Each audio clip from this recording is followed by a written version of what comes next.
but it's got lots of holiday camps, so it does get busy, particularly at weekends.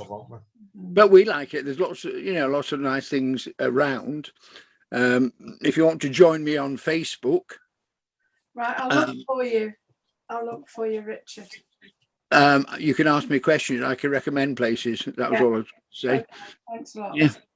Okay, right. I've just got the Zoom thing set up live now, so it's like going live on Facebook now. So we're down by quite a few people tonight. So I was going to crack on with it, like I said. So it should have been a lot busier tonight than I was expecting this to as well. But I think the hot weather's put everybody off, so they've gone into the back gardens or gone to the pub. Yeah. So haven't seen you for a long time, Joe. Hello, Joe. Hello, Christine. Hello, Maria. Ray, of course, and Rich. And nice to see everyone I know, And hello, Fiona. I see you go, Richard. Although I don't know you, but everyone doesn't know. And Penny. Richard, sorry, mate. Can I interrupt you now, mate? Sorry, mate. I need to start things off, mate. Okay. Sorry, mate. Yeah. Now, obviously, everyone that knows here tonight will know I'm also Andy N, and this is my glamorous assistant tonight. Glamorous, I don't see glamorous. Amanda. Amanda Steele now. Oh, for Amanda Steele for the next 8 weeks, isn't it? Yeah. And then, like Doctor Who in 8 weeks' time, she's regenerating. Aren't you? What are you becoming then in 8 weeks' time? Mandian. Yeah, it's called Mandian then, right? So you know, you've seen the ends and after that. So now, obviously, thank you everyone tonight for coming for Speakeasy Zoom. Obviously, tonight we should have had. Well, we had 21 bookings as of this first thing this morning, so we had quite a few cancellations. A few people haven't turned up, but it is what it is. So what we'll do tonight then is I've got down 10 readers, so we'll do 5 in the first half and 5 in the second. And to be honest with you, I was telling everybody originally, stick to 5 minutes, but if you've got a few extra pieces, throw them in now if you want to. I don't mind. Like I said, as far as me and Amanda are concerned, what everyone do? If you want to do a little bit more than 5 minutes, go for it tonight. So we're not rushing. So, right, the order I've got. Okay, this I'm looking at change. I'm going to swap this around slightly now. Okay.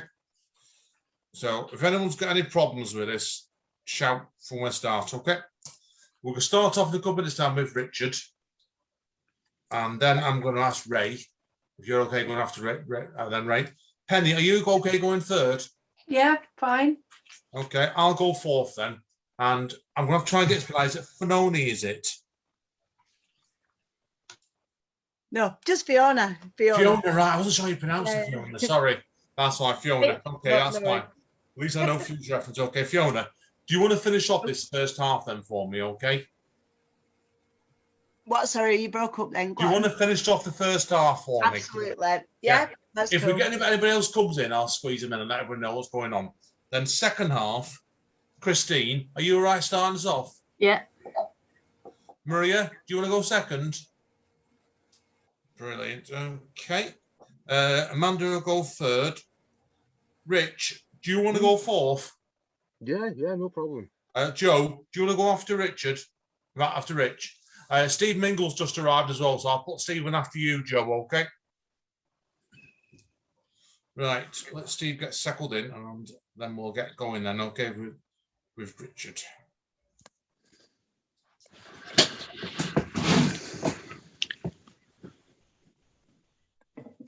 So we got to mute ourselves when people are Yes, please, yes, yeah. Thanks, Penny, yeah. Can everybody do me a favour and mute yourself when you're not reading, okay? Because obviously, it's the old saying, they always say, it stops background noise, people getting put off as well. So, you're right, Steve? I'm good, yeah. How is everybody? Rock and roll, mate. Rock and roll. Right, I've just gone through the running order, Steve. We've got, at the moment, mate, just so you know, we've got 11 readers. Do you want to finish the night off for us, mate? I'll do whatever you like. I seem to have developed some sort of ridiculous colour on the screen. Yeah, very Smurf like man is calling you a Smurf. What the bloody hell is it? I don't know what's going on here. It's a blue meanie. Oh, I love that. Oh, that's what I love about Zoom. It's unpredictable. You never know what you're going to get sometimes. Is that better? Yeah. Yeah, that's better. That's better, Steve. Yeah, right. So I'll put you on last, mate, in the second half. At the moment, we've got 5 readers first half and 6 in the second, okay? If Right. anybody else turns up, I'll rearrange it to go along, okay? Right, so if everyone can mute themselves before we start, I'll introduce Richard now to start us off with.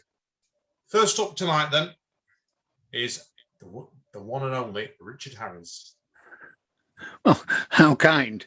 I thought, because I know Amanda likes all sorts of Halloween-y, gory things, that I do just for a change, a Halloween set. And I've got these Halloween poems and I do them, one night a year. So I thought I'd do them again and just trot them out. So Amanda, these are for you. And I've always been a fan of the Bronte sisters, and Anne Bronte's Tenant of Wildfell Hall inspired this one. And I had, I think Joe was there. I was at the Haworth Bronte Museum, and I read this one, and it was really weird reading a poem inspired by Anne Bronte in a room that she'd been in, you know. And it's called The Headless Ghost and the Wolves. In the mists of time, when land was wild and humans survived by their wits, wolves roamed freely around and attacked the weak, the young, the lost and wandering, the defenceless, the lonely folk. A woman, weary of her life, ran away from her husband cruel, and on the desolate moors and hills in Yorkshire got lost. She travelled far and slept in hay, in ditches, in caves as she could. Then one night, wandering weak at night, fell and could move no more. A ravenous wolf found that dame and killed her ferociously. It tore at her neck and severed her head. Had its fill and left her there. As she had died, she had cursed all wolves, her husband and his cruelty. Her soul found no rest and wandered the moors, holding her head in her arms. She frightened the weary, the travellers and the lost. They saw her for centuries. Once seen, she remained in their dreams and troubled their waking hours. She watched her husband die in agony in his bed and saw his descent to hell. She had had no children and had cursed his name, and she knew that his line would die. So now she had to wander the hills, trying to gain vengeance on the wolves. She haunted those hills for centuries and was glad when the wolves died out. Now she could rest, and so she did. Perhaps she could now go to heaven, but maybe, just maybe, if mankind, who had by the wolves been hunted so, brought back the wolf into the wild, from heaven she would have to go and haunt the dark, gloomy moors again. So if the day comes when the wolves are back, beware of wandering in the dark on lonely moors in Yorkshire still bleak, as the headless lady with curses aplenty will return.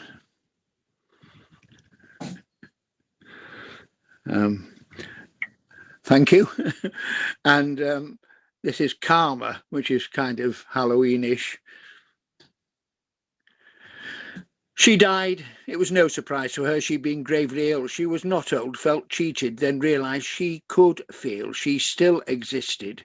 She had had no faith, no certainty of an afterlife. She looked down and realised she had parted from her body. It lay there still. So this was her spirit, or was it her soul? What happens now, she thought. Then she realised that she had a choice, and her choice was to stay and hang around and scare the shit out of those that had made her life a misery.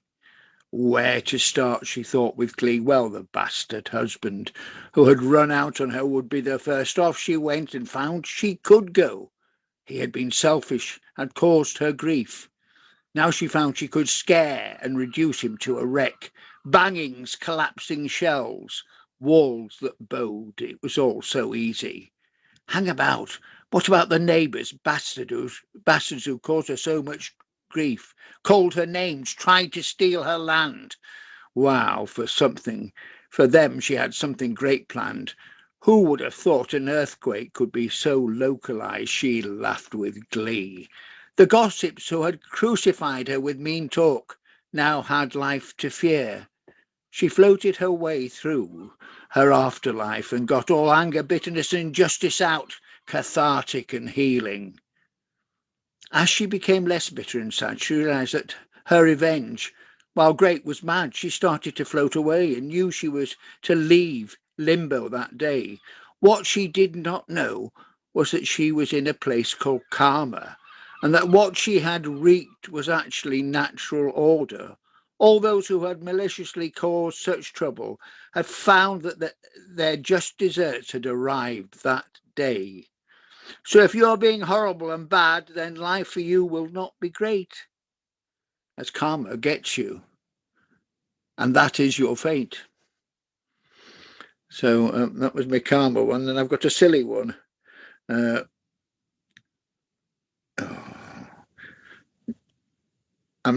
a bit of a technophobe. I'm stabbing away here. And this is my more amusing Halloween one. A Halloween surprise. When I was a child, I was not wild. I thought my mother mean, 'cause on Halloween she bade me stay in. For me no groans or din, no trick or treat. She had me off my feet, lying in bed where I would be fed. She said all boys and girls should be seen and not hurt if they could on Halloween. Boy, I thought she was mean. When I was 8, I tried to stay awake so late and fell asleep, but woke and did creep to the top of the stairs, where I was aware of a bubbling noise so strange. And I did feel the change, and see it too, that over my mother flew. She cackled and sparkled and did twitch, and I realised she was a witch. From her fingers magic did flow, and all around her was a glow. I realised why I was kept in bed, in case on Halloween I was fed into her cauldron so hot. Oh, a witch's son I did not want to be. I wanted to be free of her spells. But then I heard bells, and I was lit up in a strange light and had a real flight. When she motioned to me and I floated across, I was not free. She cackled, "When you are dying will be the time to take your place as a wizard, and then you will eat fried lizard." And she introduced me to ghosts and ghouls as horrible as can be. I have a year to get used to the idea, and next year mix with all with no fear. Fancy that all this time Halloween has really been mine. So there you are. You do them once a year, don't you? You bring them out, and then they go to bed again for another year. So I thought, well, let's do something different. So there you are. I've done my time, haven't I? You've done your time. That's perfect, Richard. Yes, lovely. Thank you. Always a pleasure seeing you, mate. Got to say as well, seagulls had in the background there. Yes, I'll get rid of this. I'll get rid of this. I think it's quite good with the moors and things, but yes, I'll be. Yeah, added a lot to it then, really, with the actual seagulls going in the background occasionally. I really like that then. So excellent, mate. And I know Amanda, Amanda's a big spooky fan, everyone knows already. So you made her day. So cheers to that, mate, as always. So my pleasure. Okay, moving right on. Next person up is a new one to Speakeasy. A gentleman I have seen before, actually. I think I've seen him at Blot in the Blue. I've in Halls Night once or twice. And I know he's a big friend of Richard's, and Richard is recommending to us tonight. So I'm looking forward to this. So Ray Douglas. Over to you, Ray, my friend. Go for it, mate. Friends of Richard's. You have to say that in public. I mean, come on. There are people watching this on Facebook. Hello, nice to be here. Thank you so much. Always nice to find new venues, new rooms and Zoom, but then see familiar faces as well. Always good. I thought I'd do 3 on a football theme. Just as a warning, though, I do write for children. So if you're looking at my book and thinking, oh look, there's a symbolism of austerity, or the Tories taking food off of children. Sorry, it's not politics. And if you're thinking that's like a magic nurse, all the cuts in the NHS, that's a nurse doing magic because they got no money left. You're wrong. It's a tooth fairy. Sorry about that. Okay, so back to we'll start off daft and then we'll finish slightly more serious. So on the football theme, this is one of the first things I ever wrote for children. If aliens played football, would they be any good? With extra feet and longer legs, you get the feeling that they would. For sure, they can run faster and kick the ball much harder too. And with all those eyes, it's certain they get a better point of view. If it's true, like in the movies, that they can read each other's thoughts, which can really help in football and lots of other sports, because then they can be silent, but tell each other how to play, instead of shouting loudly and giving the game away. I hope if aliens do play football, they don't have extra feet. Their legs are short, their eyesight's bad, and they're easy to defeat. I hope their goalkeeper is rubbish, and it cannot even catch, especially since coach said we're playing them next match. There we go. So that's that one. This one hasn't got any kind of symbolism of anti-Toriness or anything like that. It's just a work in progress book, so they might get edited before they go anywhere. This is written from a cue, which some of you might know Ross Punton, but he put a cue on saying write something from the perspective of an article of clothing. So it's a bit odd, but if you know that, then it's not that odd. Here we go. It's called Here We Go. Well, here we go, being put on again. I only get worn every now, every then. There must be a reason, there must be a match. It's the only occasion when I leave my patch. I never get washed, don't even get rinsed. I've got magical powers, well, at least he's convinced. I'm baggy, I'm grubby, I'm unpicked at the seam. But off we both go, supporting the team. All the jumping and bouncing in the huge sweaty crowd, they just add to my problem, for crying out loud. And the stress takes its toll each minute, both halves, with no fresh air for me, unlike those jammy scarves. The team, they play dreadful, no style, grace or gloss. And at the end of the match, it's put down as a loss. And he's angry and he's moaning, recalling the game. But the worst thing about it, he thinks I'm to blame. It's your fault, you loser. He raves and he rants. And I say, oh, grow up. There's no such thing as lucky pants. There we go. And this one I wrote very recently. You'll see why, kind of in response to what happened on Sunday and the aftermath of that. This is called These Lions. These lions, this England, these lions, one team, these lions inspire and a nation can dream. These lions have bruises, these lions wear shirts, these lions know glory and the pain when it hurts. These lions diverse, these lions represent, these lions share common yet varied descent. These lions feed hunger, these lions reach out, these lions with conviction, no shadow of doubt. These lions united, these lions dignity, these lions stand up by taking the knee. These lions defiant, these lions believe, these lions show strength, wear pride on their sleeve. These lions stepped forward, these lions so brave, these lions 12 yards, then a penalty save. These lions went far, these lions fell short. These lions are faced with the cruel side of sport. These lions abused, these lions race hated. These lions by the true fans are admired, celebrated. These lions applaud them, these lions so strong. These lions did almost what's said in that song. These lions stand prouder, these lions have more. With support and compassion, these lions will roar. There you go. Thank you very much. Tremendous. Thanks for that, Ray. Really enjoyed that. Because it's football themed. I forgot to say that. I'm saying nothing, mate. Right. I'm a Man City fan, so I'm used to failure.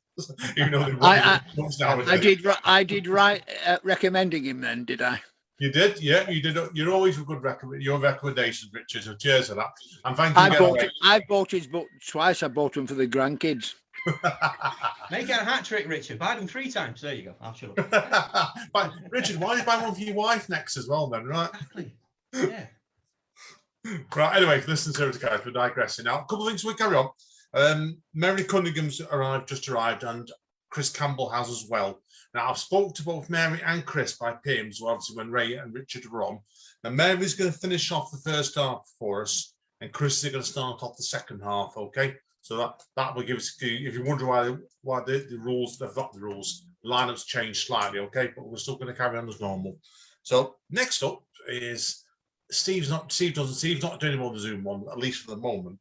So he would call then our next reader Speakeasy Hardcore. And she is, because she barely misses any. So Penny Sharman, the wonderful Penny Sharman. Yeah. Hardcore. Can you hear me? Because the sound's got a bit queer here. Can you hear me? Yeah, all fine, Penny. My side. Can you hear me? Yeah, we're fine. Yeah. Okay. So this. Pardon? You're fine. You can hear me. Okay. It's freezing a bit. Is it freezing for you? Because it's freezing here. Is it me? Okay, I'll go then. So this first poem is a bit of an odd one. I do write odd ones. I don't know really how I started this a couple of years ago. Sometimes they're just a mystery. But this one started with a riff on the word zip. You're all frozen. About the word zip that makes me sit up and pay attention. It fills me with gusto, zest, pizzazz, sparkle, oomph, dash, and vigor. I want to put my thumb and forefinger on your zipper's hook and open the jagged teeth with a whoosh or hiss to see what's inside. I seek flexibility of movement from shut to open and back again. Then I can alter the speed of the disclosure of you, whether today you are soft or hard, behind those teeth that hold you safe, the pulse of your fragile heart. There's something about the word zip that makes me realize the differences in our song depending on the material used: metal, plastic, bone, rubber, stone, glass, hair, skin, torture, promises, broken hearts, sobs. Like that day I drove to find you before work, how I sat in the car shaking with my tune of pleading, how I sang hope out from my zipped up organs, how you just looked numb and sent me away. I felt like a zip file, so small, a chunk of me vanished for good. There's something about the word zip that makes me want to dance, scream, twist my brain to restart.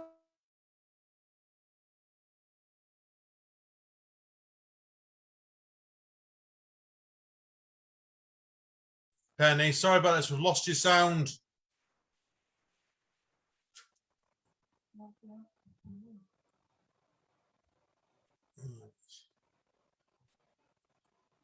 Has Penny frozen for everybody else there? Can them just stick your thumbs up? She has, or message me at the bottom there. Yeah, I see you say it, Christine. Yeah. You just vanished. You just, the thing went off completely. What happened? Didn't you hear anything? Yeah, we've got on most of it. Yeah, I most don't know. of it. I can't hear you. Yeah, Penny, hang on. It's really, really bad, actually. I can't Knock hear. off your picture. I don't know what to do. What shall I do? Turn off your video. Turn off your video. Yeah. Penny, try knocking off your picture. Turn off Try what? reading. Try You've disconnect the can't hear you. camera. Stop video. Yeah. Yeah. Right, now that might make the sound quality better. Okay. We can I've hear. turned my video off. What shall I do now? Can Just you carry hear on. me? Yeah, we can hear you. Where did I get to? Homo sapiens. Start from there then. I'm not sure, I've forgotten. No, it's ruined it really, hasn't it? I'll do my second poem. So the second poem is by a poet. It's inspired by a poet called Lynette Roberts. Some of you might not have heard of her, but she's quite a good poet. And she lived in Wales in a place called Lanabry. And she's got a poem called Lanabry. So this is my poem. Can you hear me? Yeah, fine. You're frozen.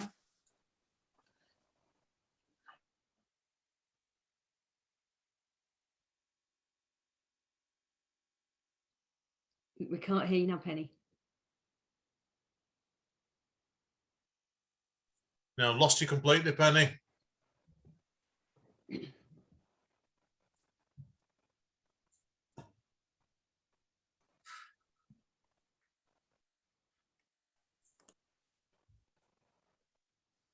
Hi, Andy. Yeah, you can hear you now, Penny. You cut out again then.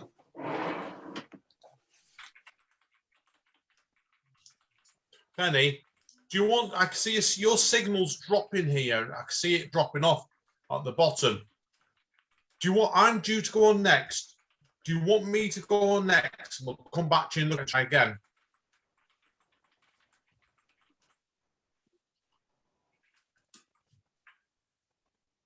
Yeah, I'm going to Okay, have to I'll go on then. leave, We'll come back to Andy, you. and then I'll come back in. You carry on. Carry on. No. Okay, we'll do. We'll try and get you back on, Penny. Okay, no problem. Yeah. In a minute. All right. Right. Looks like we've got some. Obviously, Richard set the tone for tonight, anyway, with his ghostly poems. So obviously, like now the actual network's gonna be ghostly. So, right. Okay, I'll go on next. I'm going to start off with a poem that I've just put up and write out loud the other day. So, and this is quite a spooky poem actually. But I've got a friend at the minute, this guy called Ben, who's the lead singer in a band called Epic 45, and he's a very, very good photographer as well. So I've been doing some poems based on a few of his paintings, and I've got 2, and I've got a third one to go up as well. So this is the first one, and it's set in a countryside deserted phone box, if you can imagine it, where it's the case where there's actually just like it doesn't look like the phone box has been in use for years. So okay, so this one's called No One There. Snoldering in silence, the phone receiver ripples in time, barely hanging in place with an old 10-pence coin stuck in the slot. Braced in leaves, almost like nature was as much hiding it as well as devouring it, ablaze with sea salt tomb tears. Unhearsed emotions, a moment in time, wedged shut through the keyhole, offering no clue to who had been there. Okay, all right, so I'm going to move on then. And there's a couple of people I may know at the moment that Flapjack Press has got an anthology call out going, and it covered part of me because I'm dyspraxic. So I wrote a poem about my experiences through dyspraxia. So I'm going to be sending this one off to him in a couple of days' time. And this is called Between Then and Now, a life before and after the discovery of dyspraxia. They never said I was stupid in my exams as secretary, but I knew from the results I got back with the letter U, staring at me in the face, and marks that weren't much better. They would have dismissed me as a waste of space. They never said at school, going out to warehouse or grocers after leaving on the youth training scheme, even when I struggled to read where to find everything and sent me back just saying I wasn't right. Post room operative, kitchen porter, I've drifted through my teens and 20s, buried in confusion like tangled curtains over words, fighting through evening classes to re-educate myself. Churning into the first year at university, grasping through the wastelands of sleep, spending twice as long as everybody else with essays, blackmailing myself to carry on with guilt. Marooned with dyspraxia, my lecturer 7 was, the word turning over my tongue in the rain, pulling the outline of my life out into the open instead of simply kicking the ladder away again. Changing the tune of the song halfway through, unmapping mysteries in the fog of my thoughts with a slow intake of breath and relief, and stopping me driving back through the rain again alone.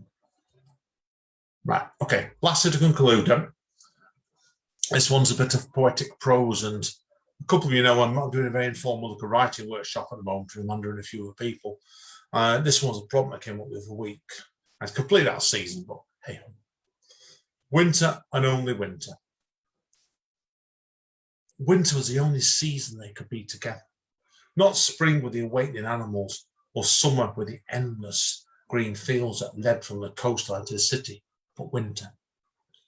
Not autumn, and bonfires and fireworks that lit up the sky like an exploding aeroplane. But winter, when the snow began to come down and they could kiss in the snow and walk on the beach. Winter, and only winter, when the skies began to darken quicker and she could not be afraid of the sunlight constantly, and he would wander over there, not being afraid to bring unwanted light into her cave. Winter was the only season they could be together, from November to February, and walk in the fields at 3 p.m. every day, knowing the world could not stop them being together. No summer with the sunbathers who would run onto the beach at each and every dawn until dusk and laughed at others who stood there, afraid to step out of the shadows to join them. Winter, and only winter, when the mood quickened, when she could feed without fear, and he could hold her in his arms afterwards to calm her down in the ice-cold rain, and her guilt faded away. Winter, when the season they could be together, right up to when he left after watching her fall asleep, pale, churning towards the land of shadows, in between life and death. Right, that was, I thought, well, Richard's doing his depressing poems, his haunted mystery ones. I thought I'd follow that through. So cheers, guys. Right, okay, I think we've lost Penny, so if she comes back on, we'll find a way of getting her back on later. So, but moving on now. Before we carry on, I know Martin's just arrived in, Martin Elder. Martin, are you all right going on last on the first half after Mary Cunningham? Okay, right, the next one up then is going to be another newcomer to Speakeasy. I'm looking forward to seeing this lady because a friend of mine and Amanda's, Janie Colburn, has really been raving about this young lady, so I'm looking forward to this. I think she's from the Blackburn area. She might tell me off on this one. But anyway, it's Feona Hadcroft. Go for it, Fiona. I'm looking forward to this. Yeah, God, mine are more depressing than that. Okay, we're ready. Report reads backwards, but nobody looks deeper. Chased by a gun in a father's hand because he's a cheater. Smuggled here, dumped there, protected by no one, not even a teacher. Hit in the pit, bucket of crabs. Lifeless drags, homespun blags, escaping yesterday's snags. Look for the future, a place for the free, happiness, beauty.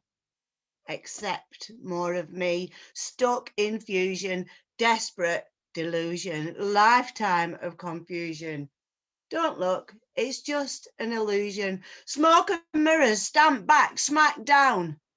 Suffering years of the optical frown. Told you mine are one more depressing. A little bit. I use poetry as a way to heal. Stop, grow, don't get sucked in. What would people think? It's so unreal, aiming for normal.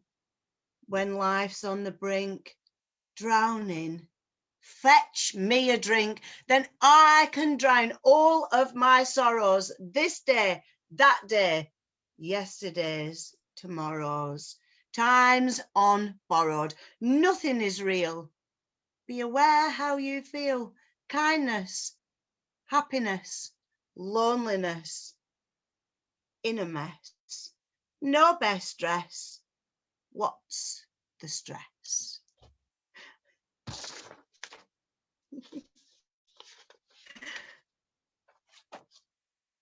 Does it stop the pain of an old-time law, or does it grow, creating sorrow and woe? The curtain's closed, it's the end of your show, a conglomerate of memories. Mother's screams, I've lost it, I've lost. Broken, no more. Repeat, nightmare, not dreams. Devoid of stuffing, filled with nothing, empty it seems, happiness promised, left on the breeze, finished, right down, as there comes one last squeeze, pantomime's over, balanced a gun, head to the side, contaminated deliverance, younger than some, click went the trigger, you said it would be fun.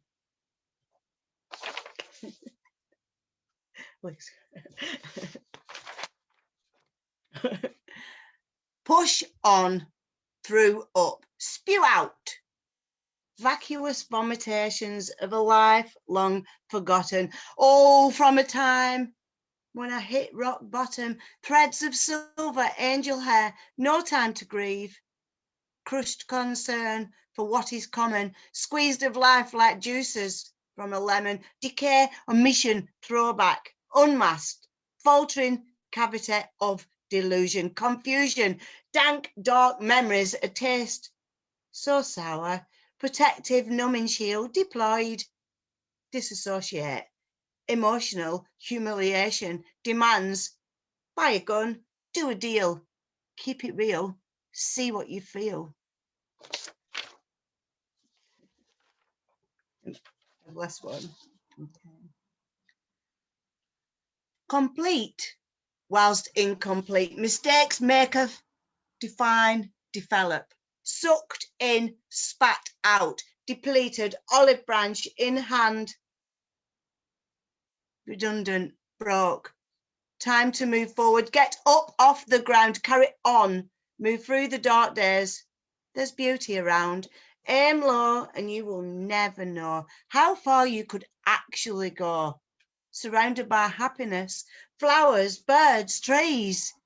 And all that is felt is the pain in your knees as you smash to the ground.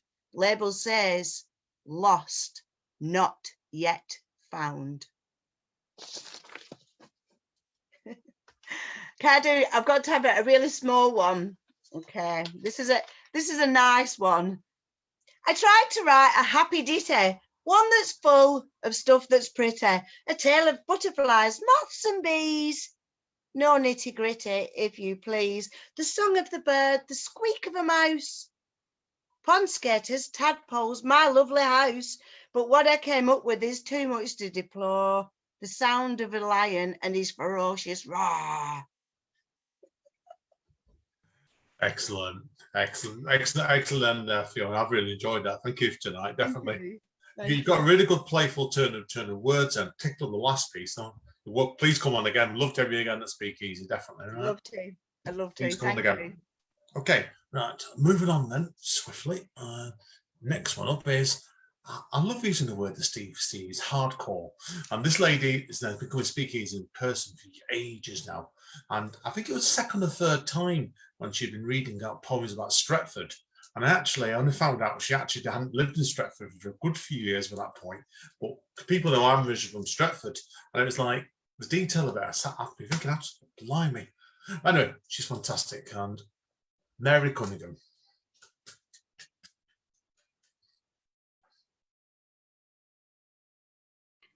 Oh, the classic. You have to turn yourself off mute. Thank you for that introduction, Andy. Thank you very much. Can you hear me okay? Because I'm looking disjointed at myself on the screen. Are you hearing me okay? Yeah, the sound's coming through fine, Mary. Mary, the picture's freezing a little bit. You might do what you did before, Ted Penny. Just go straight into your audio. That'd be better. Yeah, I'll do that. I'll do that. Okay, one sec then. Okay.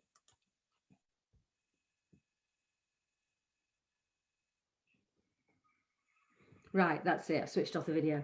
Okay, so funny enough, actually, Andy, I was thinking of a few poems tonight, and one is about Stretford, another one's about Manchester, and the other one could be set anywhere, but they've all got something in common. There's a prize at the end for anybody who can spot the link between these three poems. We'll see what they are. Okay, so the first one's called Stretford Precinct. She was in supermarket overalls at the traffic lights, walking home from a late shift, when she turned and saw him on the third floor of the multi-story, still collecting trolleys. She recognised his silhouette, and he looked at her, crossing over the carriageway.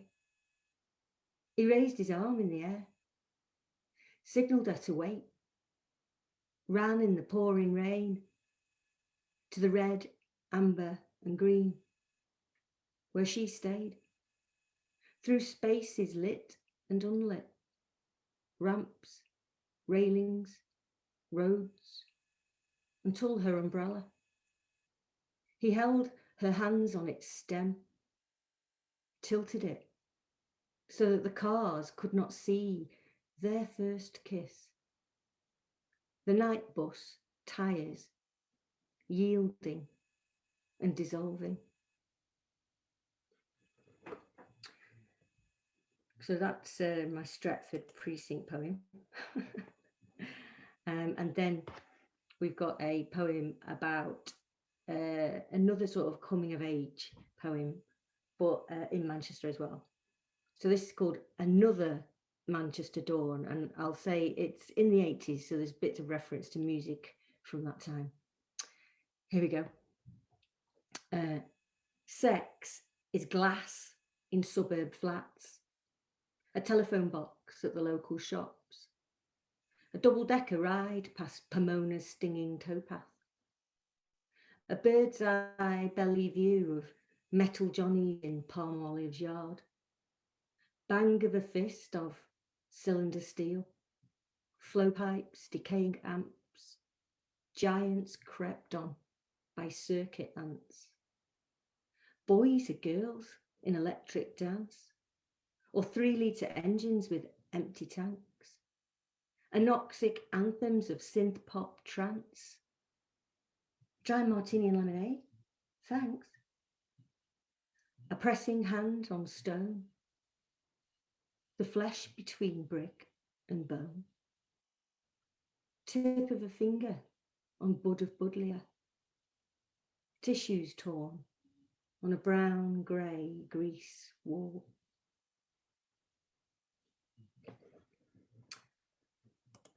And finally, this one's called Memories of Gore. Imagine a solitary female figure on the upper deck of a slow bus, about 3/4 back, riding the town at night, lit for people to view,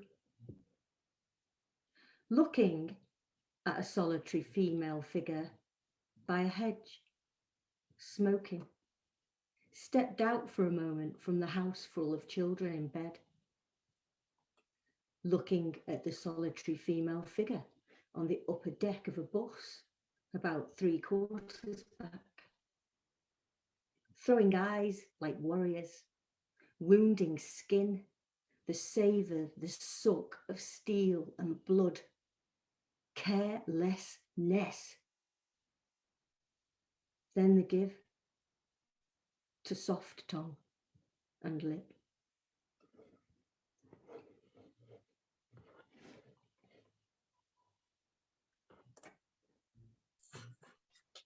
Wonderful, Mary. Absolutely brilliant and really, really evocative, as your style always is. So I'm useless at guessing at what the connections were. So no, I don't think anybody else has put it on. So do you want to tell us what they were then?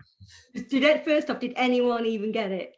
I doubt it because it's so obscure. I didn't know was anybody putting in the columns at the bottom. So no, it's a bus. There was a bus mentioned in every single poem.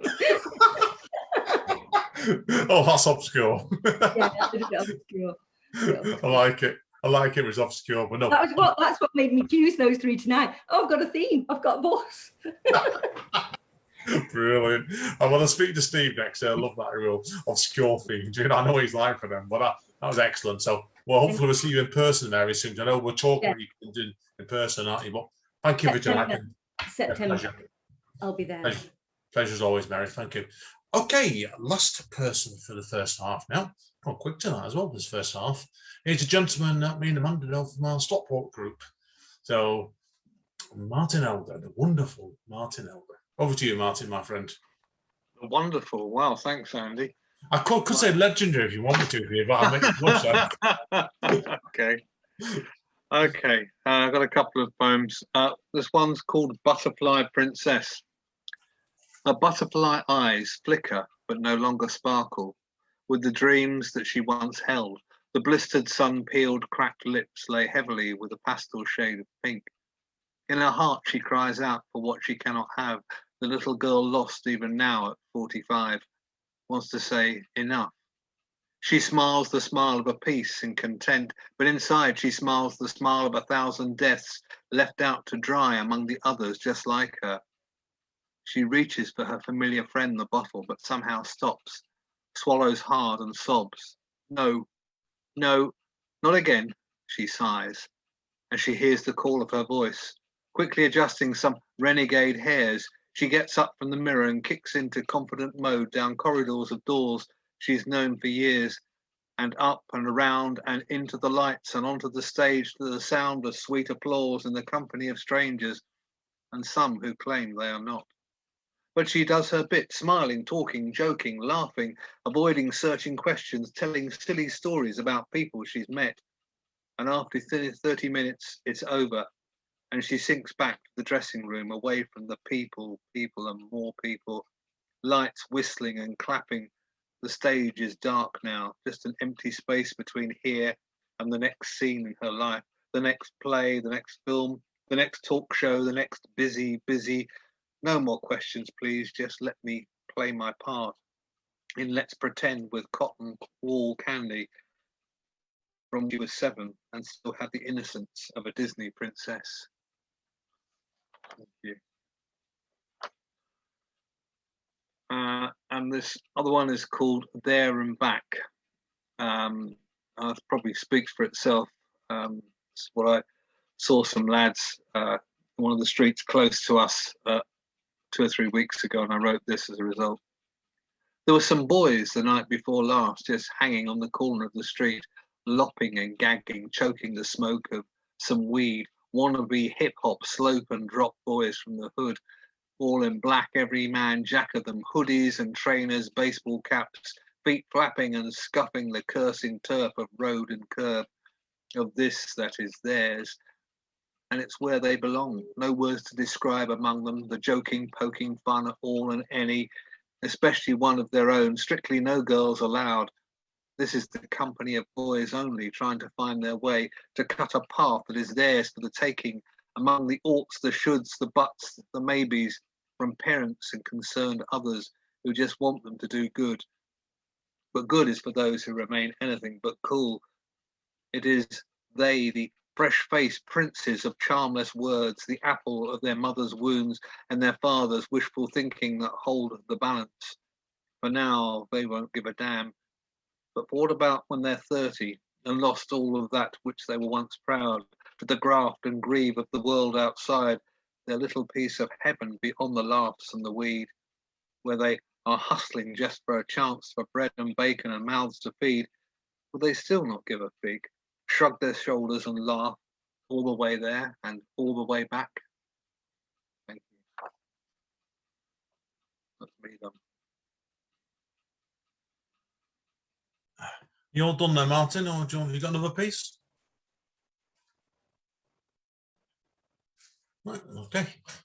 Thank you as always, Martin. It's always a pleasure having your mates. I love your storytelling style. That was brilliant. Right, everybody, that's the end of the first half.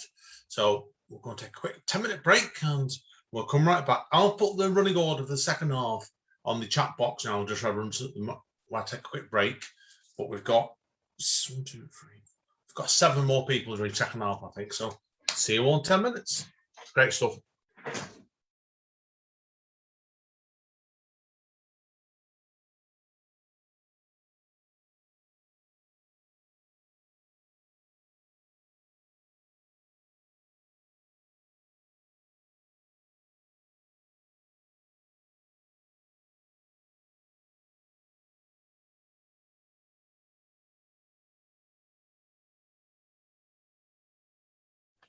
Sorry, I made you jump, Steve.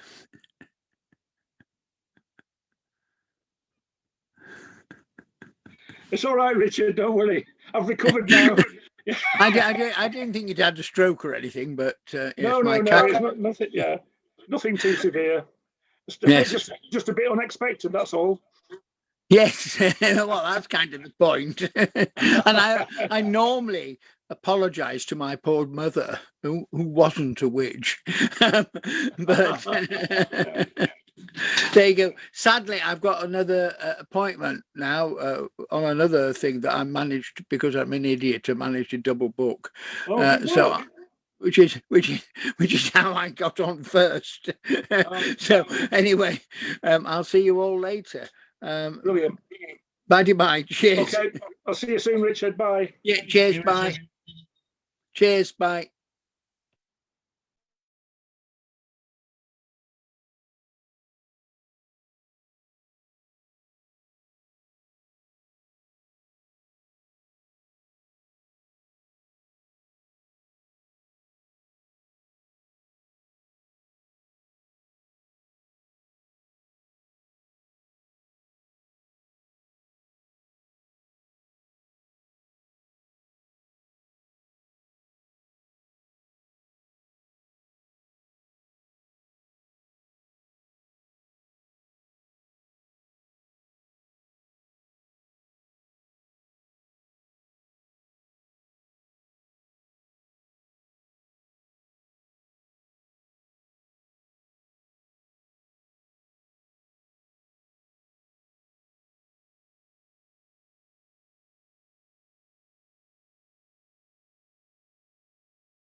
There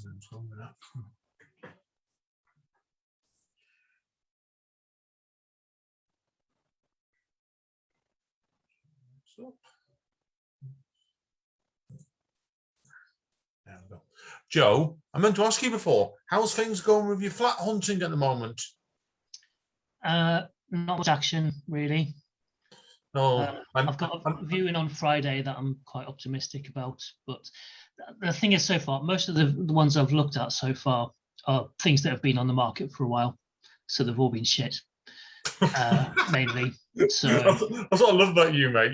I was telling Amanda this. You're straight to the point. That's why, well, they've been in the market for a while. Yeah, dead right, mate. Yeah, they're on the market for a reason. That's exactly. why. Yeah. So the new stuff coming up is much more interesting, but there's not been too much that's of great interest so far. I've got time, and I'm being quite picky at the moment. Yeah. If I haven't got anywhere by the end of this month, then I'll kind of start looking at a bit more widely for different areas and stuff. Because you'll consider the less desirable ones, basically, mate. Yeah. Well, yeah, more the location than the flat, because it's just around here. It's just really expensive because it's a high demand area. So the one I'm looking at on Friday is sort of on the very, very boundary of where I'd like to be ideally, but it looks like a nice flat from the pictures. So keep fingers crossed, mate. Fingers crossed, mate. That's all we're going to hope for, isn't it? So, right, everybody. Okay, we better get cracking then. Okay, so right, I've put the running order on the list there at the bottom. So start off the second half this night. Then there's a gentleman. I've got this gentleman's book actually on my book right beneath me actually here, oddly enough, actually. So I did a spoken label session with recently, Chris Campbell. He's got a fantastic book out here at the moment called White Eye of the Needle. And I had a great chat with him recently on the spoken label podcast. So he was in Nottingham, but I've got the feeling he's moved now. And I've forgotten where he said he was. So over to you, Chris. So I'll let you tell everybody where you now live in, mate, and then go for your poetry. Chris Campbell. Thanks, Andy. Thanks a lot. Thanks for showing the book. That's very, very kind of you. And yeah, I love the spoken label chat that we had before. So thanks for that. And yeah, I'm halfway between moving to Bristol at the moment. So I'm actually at my parents' in Gloucestershire. And the first poem that I'm going to read feels quite apt because it's called Mr. Cat, and it's about our cat who actually went missing yesterday. So we brought her down from Nottingham, and she's an indoor cat. We found her, but she was missing for about 16 hours. So found her at 1 o'clock this morning in the back of a cupboard, sleeping on towels in my brother's old room. So, but I'd been out in the village searching for all night and stuff. So I wasn't sure I was going to be able to read this one, but fortunately she's safe and sound. And yeah, it's a she, but this is called Mr. Cat because my sister-in-law isn't very used to cats, so she wasn't quite sure how to greet her when she first met her. So she introduced herself and said, "Hello, Mr. Cat." So I thought that was quite amusing. And there's also a reference to Madagascar in the poem, which I was fortunate to go on honeymoon to a few years ago. So yeah, there's mention of Madagascar. But anyway, it's called Mr. Cat. You look at me wide-eyed, Mr. Cat, green pools like holiday brochure oceans. Sit high on top of the sofa, surveying your world from above, sharing your play den with our presence. We convert the lounge and bedroom into office space. Paws rest in front, ears twitching at every scrape, as neighbours move out furniture. No one will disrupt your kingdom, Mr. Cat, of toy mice, a scratch post, food bowl and knitter tray. Life might change outside these walls, but you grow bigger inside. You've already doubled in size. Without the takeaway trays, empty bottles, sunken sofas, and open history browsers with half-searched mini breaks. You chew plants and think we're not looking, like a child swiping sundown snacks, as we pull out hair over a Zoom or Teams meeting, clinging to coffee, daydreaming about trips abroad. We almost see you thinking, slow blink, a slightly tilted head. You know we don't like it, but you pour and bite leaves, Pretend to scour the ceiling, the walls, before going back for another crunch. Monitoring spiders, then, distracted by your tail, you pounce on it, a pest entranced by you, the Pied Piper. Where were you in the Madagascan bush when frogs leapt from toilet seats and a snake tucked its head under our pillow? Your tail's part of you, growing like your claws that scratch the sofa, torso that reaches up the chimney, unsettling dust. Your whiskers, your beautiful markings that evolve and change like a feline chameleon, but grey, white and beige, almost pink. Paws remain soft. Your fur shines at 4 months old, and you purr deeply when touched in the mood. Meows are high and soft unless it's early morning and you can't find us. We continue our hunt for a break for fresh scenery, but know your realm is hard to leave, your chest fur white like a beach. This is your kingdom, Mr. Cat, though you'll never venture outside. Your eyes are deep and bright like a holiday brochure ocean. And that was Mr. Cat. Unfortunately, we found her. This next poem is called You Shine, and it's a little bit different, but it's based on a trip to Italy, to Milan, that my wife and I went to a couple of years ago. So you shine, sparkling in our holiday nest, fan fluttering in your hands, breeze lifting hair, held back by fingertips. We kiss and rest, basking in Milan's glittering glare, then sip our coffee, shrouded in warm shade. Your mind spreads across the table as you read slides for a speech. Outside, children's cries now fade, like early bird calls, hatchlings before feed. Dark, battered shutters cling to pink walls, bicycles on balconies and potted plants by the neighbours' drying overalls. Reciting scooped up corrections you spotted, your yellow and white striped top seems sweeter than all of Italy's ice creams. And that was You Shine. And this one's called Last Night of Our Honeymoon. And this is about our honeymoon in Madagascar. A few travel-based ones here must be feeling in need of a trip. So Last Night of Our Honeymoon. You glance across the table, lift a glass as the bar fills up beside us. A French couple arm in arm, then another, laces cut into bare feet. Middle-aged partners, singletons, drink in one hand, experience in the other. The chatter thickens like smoke. We squeeze further into our corner. Now half sat on the piano stool, I move my chair again, my legs pressed, tighter under the table, almost touching pedals. I imagine the notes of Für Elise. As Barham beats into our conversation, zebu and fresh fish arrive. We eat side by side, the candle facing us. The taps of shoes are circling. But beside us, a restaurant sits empty, laid out cutlery and glass, waiting as I did under the arch, last night of our honeymoon. That's it. Thanks for having me. Excellent stuff, Chris. Always got a pleasure having you on, mate, still, for that one. Anyone's wondering, obviously, with Chris there, the last poem you read is actually the last poem in his book. And I can remember tormenting him quite recently, spoken label about that.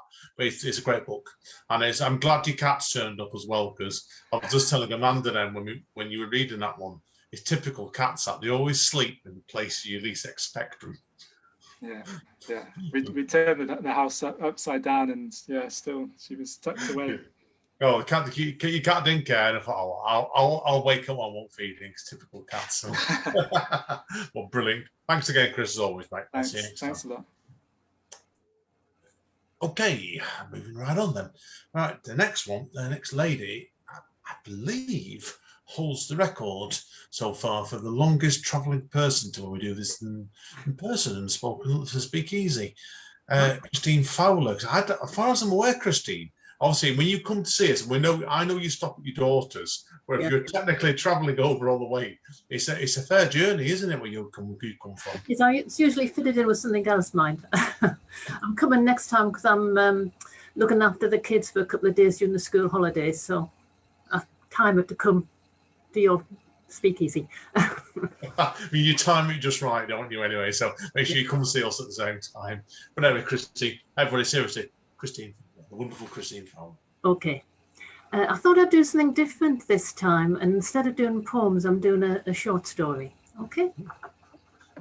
And it's called One Man's Tale.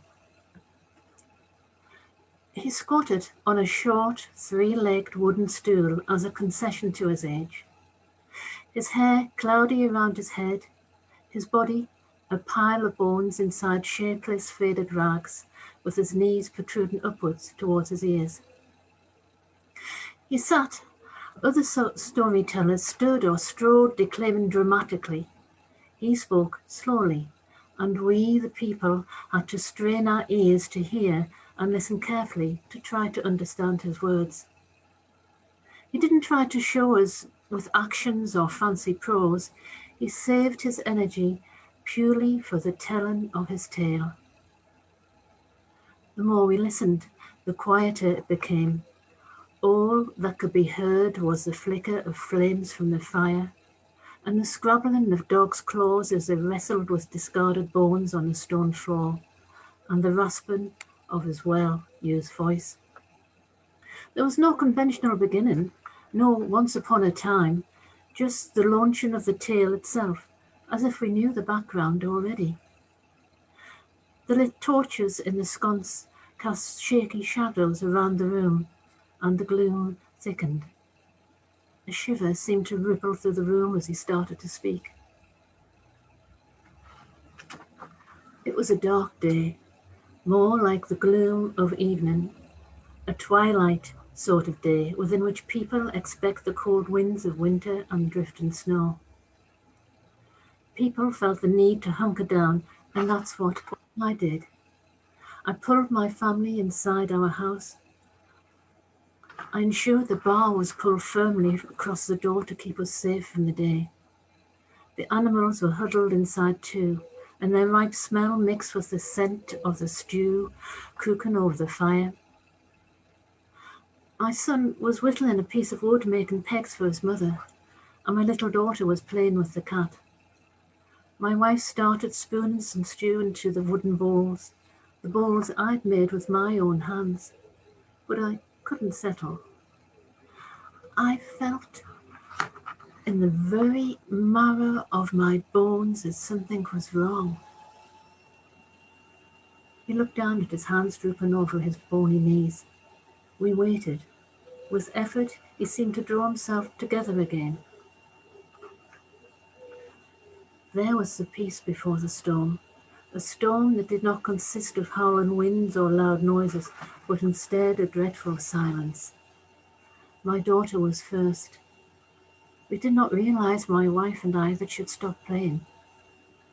But there was no little hand grasping her spoon or bowl or spoon in her stew. She was lying in the corner, face flushed, sweaty skinned, the shallow breaths escaping in small puffs of air. My wife shrieked, "Go get Mother Elizabeth!" I couldn't move, I was too scared. My son, brave boy, got up and struggled at the bar to open the door. At 7, he was not strong enough. "Papa, Papa!" he called. My wife glared at me and rushed to help, and together they slid the bar across. He sped out around the door before it was fully open, as my wife rushed over to our daughter again. She howled in anguish as she saw our youngest child lying still. No little breaths, just limp before the stiffening of death. Clutching her, she rocked backwards and forwards with tears streaming. I couldn't move. I felt fixed like a stone, anchored for eons, covered in cobwebs. Time passed, and my wife lay down with our child. Then she too was silent as her breath faded and stopped. The twilight day shaded into the darkness of night, and I saw no one. As dawn brightened the sky, I moved, my bones creaking as if from long disuse. I made my way slowly outside, and there at the edge of the clearing he lay. My son, alone, as if in repose. I went with reluctant feet to him and gathered his small body up and took him home, lie him next to his mother and son and sister. Then, as if in a dream, I noticed the silence. The animals lay dead as if in sympathy. No birds sang. I left him there and came looking for company, to hear a voice again. But everywhere I went, death followed me, marked with a black spot. We looked at each other. Realization dawned. Here was no ordinary man with his own small tale of tragedy. Here was the one man we all dreaded, death himself for all who drew near. That's beautiful, Christine. Absolutely beautiful piece. That. Thank you. You get the more next time. Definitely. Really, really good. Sometimes it's good when you got these little intimate nights like this, I think, where it gives you a chance to try out different sort of pieces. Perhaps you wouldn't do it over sort of nights. So that really touched me then. I know you're the man that said the same to me straight away there. Brilliant. Come back again as always, okay? Loved it. Okay. Moving right on. Okay, we're over to Wigan next. Another lovely lady as well, who's helped Amanda out now, and me, well, less than me, more Amanda, with a magazine printed word several times now. And she's a great poet as well, and a singer-songwriter, Maria Byrne. Over to you, Maria. Thank you very much. I've got 3 poems. I'm going to start with one. And this is, well, I saw Ray's poem earlier on social media. So it inspired me to write one of my own. So this one is called 3 Lions Roared. The 3 lions roared and took a risk, and they taught. But you can't always be successful. But they roared all the same. And with England's hopeful eyes and a billion others, the pressure was on. And what did some people do? But shamefully brought abuse back. If they had won, it would have been a different story. There would have been no abuse. But unfortunately, there are others who'll pick apart a person and a culture just on race. So the 3 lions roared back, and England roared in solidarity. Thank you. I've got another one. This is a little bit about discrimination. Well, but it's more of my own experiences. It's called Closing Walls. For equal contribution. But the 2 opposing walls, the first is the unequal opportunities employer, and the other are vile members of society pushing you, punishing you with their ignorant views that disabled people get life so easy.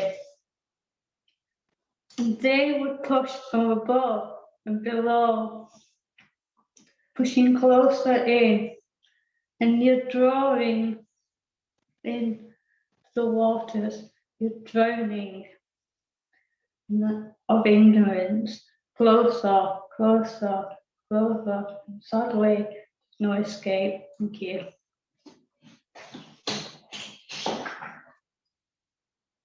And this is a little one, a bit different. It's called What I See in the Mirror. Sometimes I don't like a woman in the reflected glass. Sometimes I scowl at her. Sometimes I growl at her and curse at her. But most of the time, I love her because she really is beautiful. Thank you.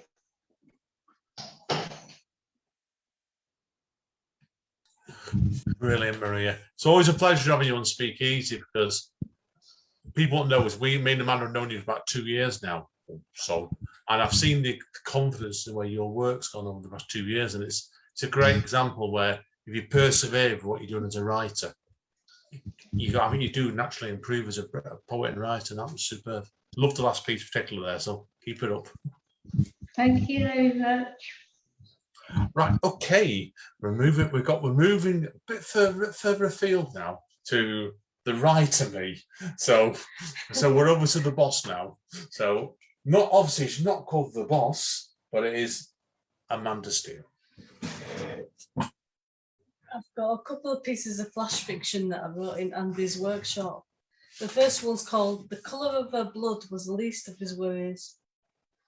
The fact that she was bleeding at all was the worst thing, not because he cared. He had planned to kill her anyway, just not on the white Persian rug. No, he had spent hours trawling the shops for plastic sheets, so as not to look suspicious buying them from all the same shop. The entire upstairs floor was covered in sheets. He was supposed to lead her up there, then do it. But the moment she stepped inside, she started complaining about the state of the house and how she couldn't smell cooking. Of course she couldn't. She was the main course and had only just arrived. He snapped at her that he was busy. She raced towards him, knocking the lamp over. That lamp was a priceless family heirloom, so he forgot about the meal, which she was meant to be a part of, and picked up the remains of the lamp, severing her throat. Now he would need a new rug. But first he may as well eat. He bared his fangs and bit down on her corpse.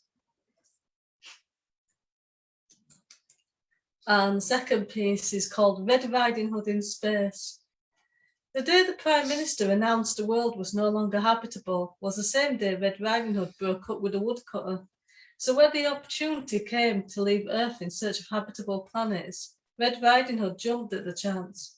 The woodcutter was leaving on the rocket to Mars, so she put her name down for another rocket, the one with no clear destination. Instead, it was programmed to locate a planet with water and oxygen, where humans could survive. Red Riding Hood was one of 12 people on the rocket. They would all be in sleep pods and only woken when a suitable planet was found.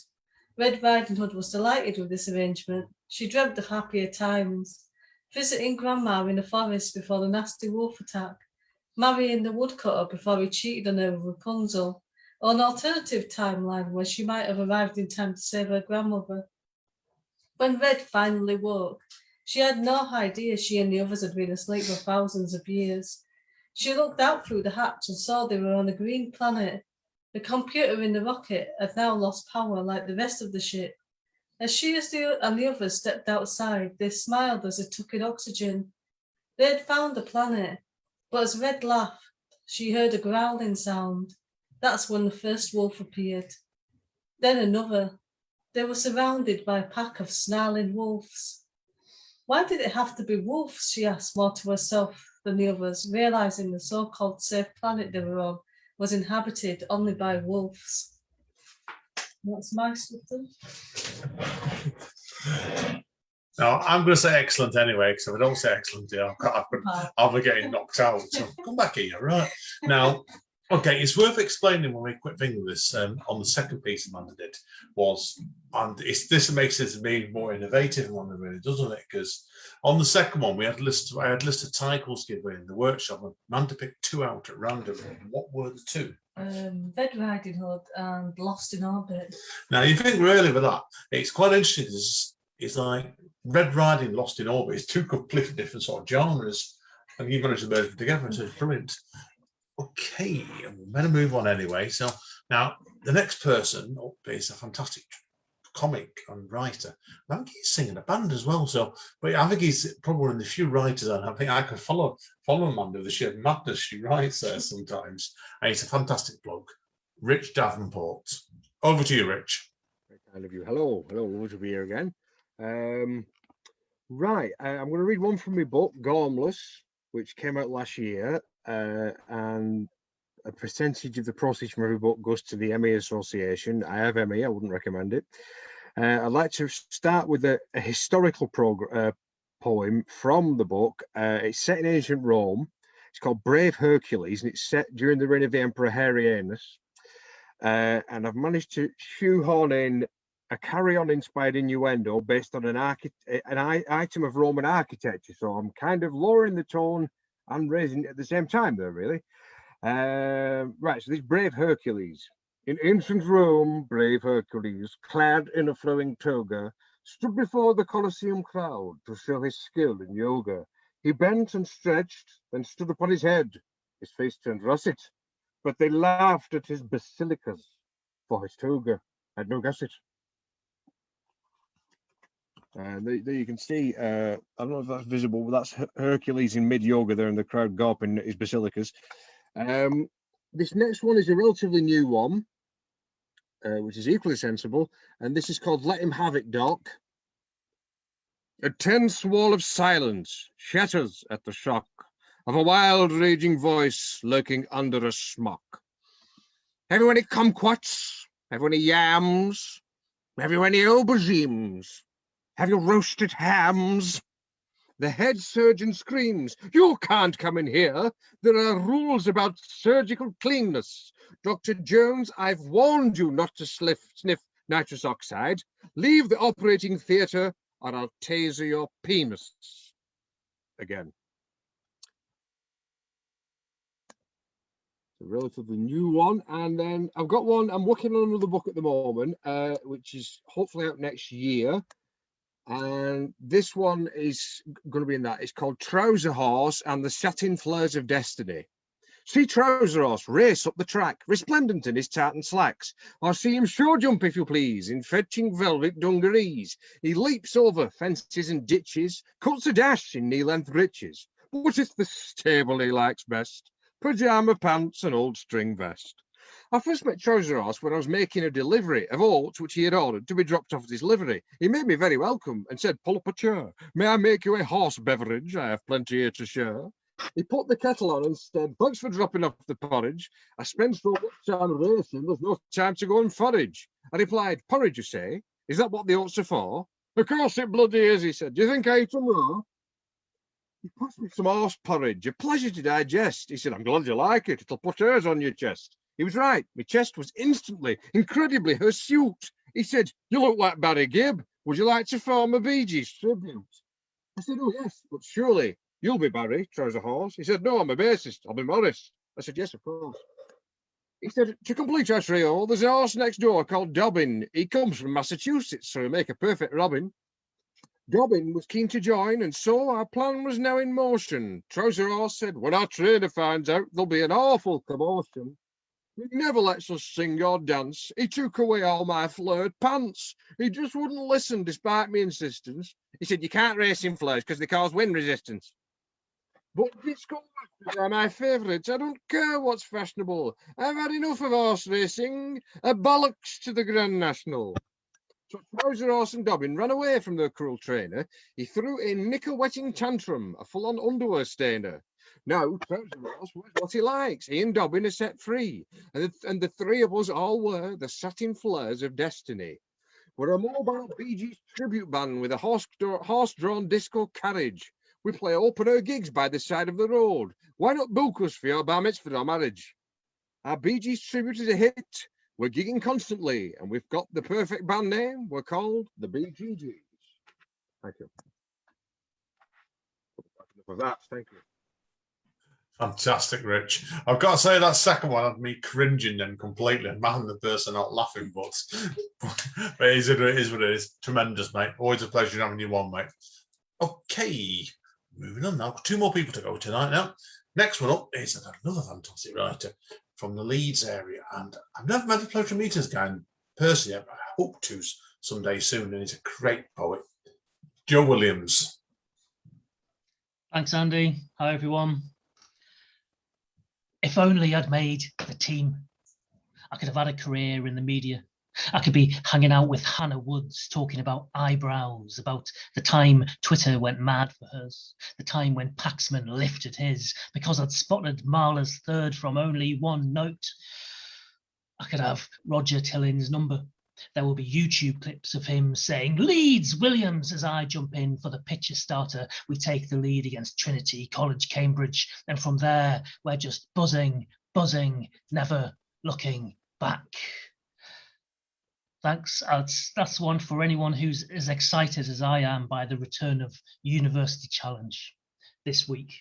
And it's a poem from the first poem, in fact, from my recently published book, The Taking Part. It came out just a few weeks ago, and it's a short pamphlet of poems on the theme of sport and games. But being poems, they're not really about those things at all, for the most part, because poems they use a theme as an excuse, don't they, to do whatever the hell they want. So I'll give you a couple more from that. We've had a few football poems already, perhaps not surprising after the final the other day. So here's another one, which goes back to the last World Cup rather than this tournament. And the title of this one is best done in the voice of the bloke whose name I've just completely gone out of my head, who used to do the football results on Grandstand, Tim Gudgeon, that's his name. He would have said, Portugal 3, Spain 3. Knowing I'd be with you, I've been practicing your language. So when he scores the penalty, instead of fuck off, cheating shit, I have something more poetic. Que te fui un pez. You equalise, but he scores again, so I stand, shout at the screen, Hijo de las mil putas! In revenge for 2006. When you take the lead, I realise that I'm unprepared, educated only in insults, curses, have nothing for this beyond Reba, CCC. In the end, his hat trick allows me to unleash Me cago en tu madre. And I no longer worry, for now, about not knowing what to say or how to say it. Thank you. I hope there aren't any Spanish speakers in the audience who are terribly offended by that. You are, Ray, are you? It's if you don't understand the Spanish, I'm not going to translate. You'll have to look it up. What was I going to finish with? Yes, the reason I wrote this book is mainly because I'm very interested in the way that sport and games have a kind of much wider cultural impact on our lives in various ways. They've been an important kind of social part of humanity for millennia. You know, prehistoric humans used to play rudimentary board games, that sort of thing. And in more recent times, there's been a lot of incidents where kind of sport has crossed over into politics, this week, not least. And this is a poem that kind of touches on that. This is called Cold. The space race was not enough. The war could not be won by Laika or Yuri or Neil. So Spassky and Fischer were sent to the front line, reluctant troops in Reykjavik playing to save the world. The Soviets' revenge was on the basketball court, an arena as unlikely as a miracle on ice. Americans never marched in Moscow, nor Russians in LA. Better a boycott than a bay of pigs, a button pushed, the bomb. Was the last blow laid on the cinema screen when Rocky put down Drago, a fitting end in fiction to a war that wasn't real? Thanks very much. If anyone would like one of these and doesn't have a beautiful cover, you can get them from me, joewilliams.co.uk, £8 including UK postage. That is all from me. Thanks for having me. Goodbye. Brilliant as always, Joe. Always a pleasure having you on, mate. Joe, put the details on the contact box at the bottom, mate, will you, as well, in the chat box. Stick a link in the chat, yeah. It's always good fun having you on, mate, because I've known you for a couple of years now, haven't I? We've never actually met, but it's been always a pleasure chatting to you, mate. So someday we will. Someday, definitely, right? It's a pleasure as always, mate. So thanks again, mate. You're always welcome back again, mate. Okay, the big finale now. I'm going to make this last gentleman blush tonight now. He's obviously, I hate to use the word superstar, but he's a tremendously funny poet. And I'm not sure where he is at the moment, actually, because I'm not sure if he's in Manchester or he's in France, or maybe knowing Steve Mingle, possibly the North Pole even. But the tremendously funny Steve Mingle. That's ridiculously kind, Andy. Thanks very much. I'm actually in Maidenhead at the moment, but that's a long story. And so is this one. It is a true story, and I've changed my mind about what I was going to do tonight several times, which is a recipe for cocking it up, because that's why people miss penalties. You know, you have to be absolutely certain what you're going to do before you do it. And I've been faffing around shifting bits of paper, but in the context of the evening with quite a bit of football, I'm just going to do a piece which is ostensibly about football but isn't really. And some of you will know one of the things that defines me is I am a fanatical supporter of Manchester City, and like an awful lot of super keen club supporters, though I was upset on Sunday watching England, it would normally be nothing like as upset as I'd get when City lose a game. And in particular, you would therefore think that when we lost the Champions League final about 6 weeks ago, that would have had an absolutely devastating effect on me. But in fact, my Champions League experience wasn't quite what I expected it to be. Now, this is called Worse Things Happen at Sea. I've travelled all over Europe following the Blues. The story's always the same. Eventually we lose. But this year, the final in Porto awaits, though it should have been Wembley, and that really grates. But we all know UEFA don't give a toss about the fans, so I'm forced to make short notice travelling plans. I get some right grief at home. You must be insane. The last thing you want is to get on a plane. After being so careful, to do this is criminal.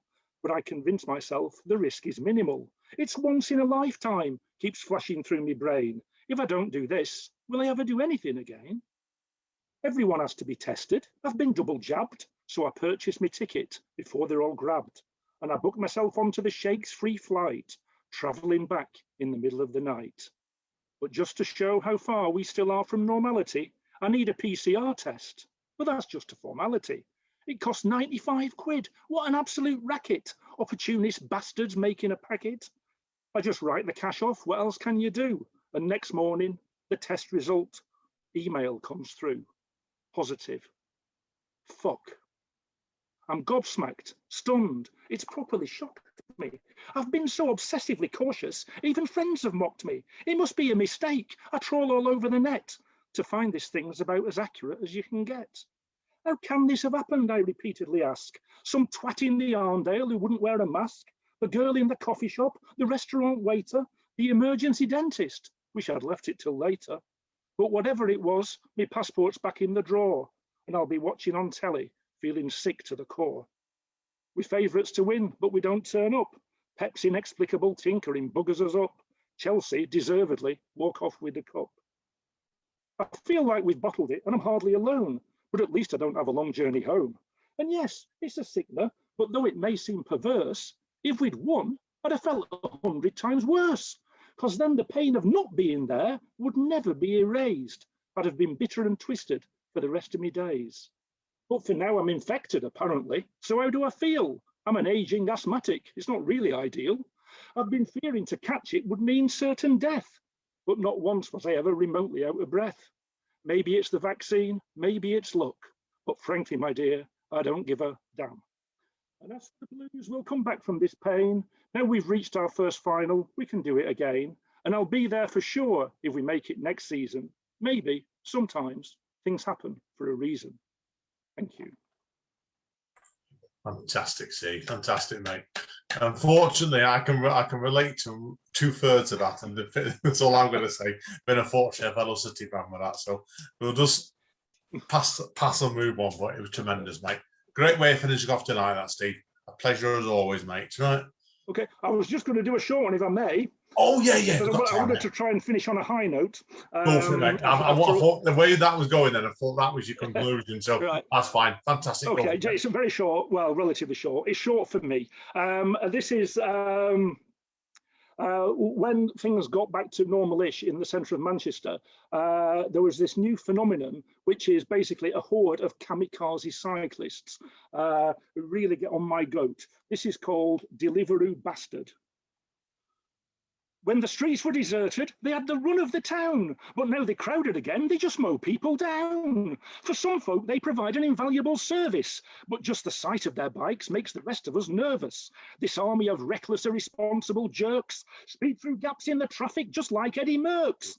Now we're all in the grip of a new reign of terror, where just crossing the road could be a terminal error. Even the great Bradley Wiggins never went any faster than the average Mancunian Deliveroo Bastard. If you dare take a stroll in the northern quarter, it'll set you up nicely as a lamb to the slaughter. Through the hordes of alfresco drinkers, he's got the peripheral vision of a horse wearing blinkers. With his insulated box full of local cuisine, he's a one-man pedestrian intimidation machine. What's with the rush, mate, you hear passers-by say? They'll have to heat it all up in the oven anyway. Indian or Chinese, burgers or pasta, it all travels at speed with Deliveroo Bastard. They don't need to wear helmets, they're indestructible, and their bicycle repair costs are tax deductible. With these guys, you need eyes in the back of your head. To them, a no entry sign means go straight ahead. They shoot through the lights like they're red-green colourblind. Not much chance you'll be seeing them on Mastermind. Berate them, abuse them, you're wasting your breath. Just one step off the curb and you're dicing with death. Your trip to the corner shop will end in disaster if you get in the way of Deliveroo Bastard. Where the hell's that bastard got to with me pizza? Thank you. Fantastic, Steve. Sorry about that, mate. Before I thought you'd gone on that last piece. I thought that was your conclusion, but no, tremendous, mate. Absolutely tremendous. I'm looking forward to going back to the centre of Manchester fairly soon. I'm back in the office more and seeing the sites you're on about there, mate. Definitely so. I can believe in that one, mate. Cheers. Right. Anyway, mate, well, that's it for tonight, guys and girls. So, okay, right. We're looking at the moment.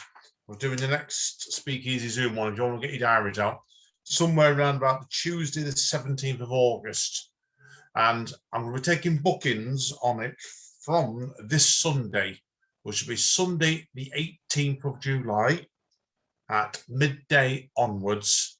You contact me with Facebook or my email address. You all know it anyway. So, but it's been tremendous tonight, guys. Really enjoyed it. So, to quote Amanda, she's looking. I don't know what I do. I'll see you all soon. Stay safe and stay over. See you soon. Bye. Thanks very much, Andy.